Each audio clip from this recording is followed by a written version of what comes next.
पहाड़ियों के बीच बसे एक छोटे से धुंध से ढके शहर में लारा नाम की एक जिज्ञासु लड़की रहती थी। दूसरे बच्चों से अलग, वह जादू और रोमांच की पुरानी कहानियों से मोहित थी जो शहर की किंवदंतियों में गूंजती थी। सबसे दिलचस्प कहानी प्राचीन जंगल में छिपी एक जादुई चाबी की थी, एक ऐसी चाबी जो भूली हुई दुनिया को खोल सकती है। एक ठंडी शरद ऋतु की शाम, लारा जंगल के किनारे घूम रही थी जब उसने एक घुमावदार ओक के पेड़ की जड़ों के नीचे कुछ चमकता हुआ देखा। उसने घुटने टेके और एक छोटी सी चांदी की चाबी निकाली, जो घुमावदार पैटर्न के साथ जटिल रूप से डिजाइन की गई थी, जो शाम के अंधेरे में हल्की चमक रही थी। उसका दिल तेजी से धड़कने लगा। क्या ये कहानियों की पौराणिक चाबी हो सकती है? बिना कुछ सोचे लारा ने चाबी अपनी जेब में रख ली और जल्दी से घर चली गई। उसका दिमाग संभावनाओं से गुलजार था। उस रात जब वह बिस्तर पर लेटी थी तो उसने एक धीमी फुसफुसाहट सुनी। पहले तो उसे लगा कि यह हवा है, लेकिन फुसफुसाहट तेज और स्पष्ट होती गई। ऐसा लग रहा था कि वे उसका नाम पुकार रहे हैं।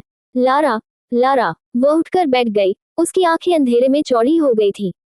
चाबी, जो अभी भी उसकी जेब में थी, पहले से ज्यादा चमक रही थी। उसने उसे कसकर पकड़ लिया, और जैसे ही उसकी उंगलियां ठंडी धातु को छूती हैं, फुसफुसाहट बंद हो जाती है।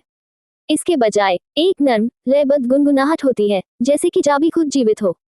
प्रतिरोध करने में असमर्थ, लारा ने कपड़े पहने और चुपचाप घर से बाहर निकल गई। वह शहर की अंधेरी गलियों से होते हुए जंगल में चाबी की गुनगुनाहट का पीछा करती हुई चली गई, जो अब पीली चांदनी के नीचे और भी रहस्यमय लग रहा था। चाबी उसे और भी गहराई तक ले गई, जब तक कि वह एक ऐसी जगह पर नहीं पहुंच गई जिसे उसने पहले कभी नहीं देखा था। काए और लताओं से ढका एक पुराना पत्थर का मेहराब। मेहराब के बीच में एक ताला था। कांपते हाथों से लारा ने चाबी डाली। जैसे ही उसने उसे घुमाया, हवा में एक नर्म क्लिक की आवाज गूंजी और उसके पैरों के नीचे की जमीन कांपने लगी। मेहराब चमक उठा और उसके सामने रोशनी का एक द्वार दिखाई दिया। एक गहरी सांस लेते हुए लारा अंदर चली गई। दूसरी तरफ एक ऐसी दुनिया थी जिसकी उसने कभी कल्पना भी नहीं की थी।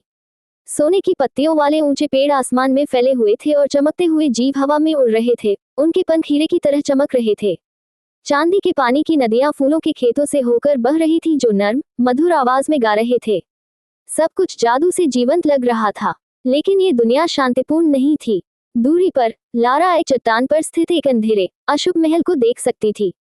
कहानियों से वह जानती थी कि इस क्षेत्र का शासक एक शक्तिशाली जादूगर था, जिसे जादू के साथ अपने खतरनाक प्रयोगों के लिए बहुत पहले निर्वासित कर दिया गया था। किसी को भी गलती से उसकी दुनिया का दरवाजा खोलने से रोकने के लिए जादुई चाबी छिपाई गई थी। अब उसने इसे खोल दिया था। लारा जानती थी कि वह पीछे नहीं मुड़ सकती। जादूगर को पहले से ही उसकी उपस्थिति का एहसास था। वह महल से उसकी निगाह को महसूस कर सकती थी, ठंडी और गणना करने वाली। लेकिन वह डरी नहीं थी। उसने हमेशा रोमांच का सपना देखा था, और अब जब वह यहाँ था तो वह इससे पीछे नहीं हटेगी। चाबी और अपने साहस के अलावा कुछ भी नहीं लेकर लारा महल की ओर चल पड़ी। जो भी खतरे उसका इंतजार कर रहे थे, उनका सामना करने के लिए तैयार थी। उसे नहीं पता था कि आगे क्या होने वाला है, लेकिन एक बात पक्की थी, उसका जीवन फिर कभी वैसा नहीं होगा। और शायद, बस शायद, वह ही इस जादुई दुनिया पर जादूगर के शासन को खत्म करने वाली होगी।